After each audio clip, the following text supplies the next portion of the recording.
Arab దేశాలు అయితే కీలకమైన స్టెప్స్ వేస్తున్నాయి. అందులో దుబాయ్ అయితే ప్రపంచంలోని అత్యంత రద్దీ విమానాశ్రయంలో ఒకటైనటువంటి దుబాయ్ తన విమానాశ్రయాన్ని మరింత విస్తరించేందుకు ఏర్పాటు చేస్తుంది. ఇందులో భాగంగా దుబాయ్ వరల్డ్ సెంటర్లోని ఆల్ మక్తూమ్ ఇంటర్నేషనల్ ఎయిర్పోర్ట్లో $35 బిలియన్ అంటే 2.9 లక్షల కోట్లతో కొత్త టెర్మినల్ నిర్మించబోతున్నారు. వచ్చే 10 ఏళ్లలో కార్యకలాపాలని అక్కడి నుంచే సాగేలా ప్రణాళికలు సిద్ధం చేస్తున్నట్టు దుబాయ్ పాలకుడు ప్రకటించారు. ఇది అందుబాటులోకి వస్తే ప్రపంచంలోనే అతిపెద్ద టెర్మినల్గా నిలబోతోంది. కొత్తగా నిర్మించనున్న టెర్మినల్ని అల్ మక్తూమ్ ఇంటర్నేషనల్ ఎయిర్పోర్ట్గా పిలుస్తారు. దుబాయ్లో త్వరలో ప్రపంచ airport, port, urban hub, new global center అందుబాటులోకి రాబోతున్నాయని దుబాయ్ పాలకుడు Sheikh Mohammed bin Rashid Al Maktoum చెప్పారు. తదుపరి కార్యకలాపాలు అక్కడి నుంచే కొనసాగుతాయని, భవిష్యత్ తరాల కోసం ఈ ప్రాజెక్టును చేపడుతున్నామని చెప్పారు. ఏడాదికి 26 కోట్ల మంది ప్రయాణికులు రాకపోకలు సాగించేలా కొత్త ఎయిర్పోర్ట్ను అభివృద్ధి చేస్తున్నారు. ప్రస్తుతం ఉన్న విమానాశ్రయ విస్తీర్ణంతో పోలిస్తే ఇది 5 రెట్లు పెద్దది. ఇప్పుడు 2 రన్వేలు మాత్రమే.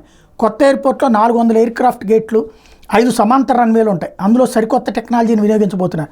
దక్షిణ దుబాయ్లో చేపడుతున్న ఈ ఎయిర్పోర్ట్ చుట్టూ నగరం నిర్మాణం కాబోతోంది. లాజిస్టిక్ ఎయిర్పోర్ట్ రంగంలో అతిపెద్ద కంపెనీలకు ఇది కేంద్రంగా మారబోతోంది.